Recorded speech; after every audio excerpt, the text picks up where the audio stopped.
నాకు ఆకలి వేస్తుంది. అమ్మమ్మ నాకు ఆకలి వేస్తుంది, ఏమైనా పంపివా?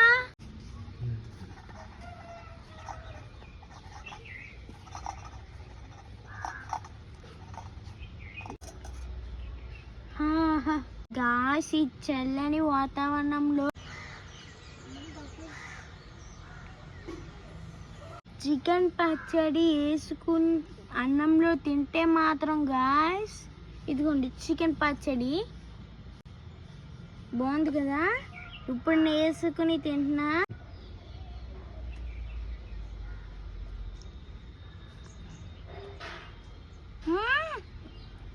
ఆహా, థ్యాంక్ యూ అమ్మమ్మ. గాయ్స్, మీరు కూడా చల్లటి వాతావరణం వస్తే ఇలాగే తినండి. అండ్ సబ్స్క్రైబ్ అవర్ ఛానల్ మామ అల్లుడు. See you later. Bye.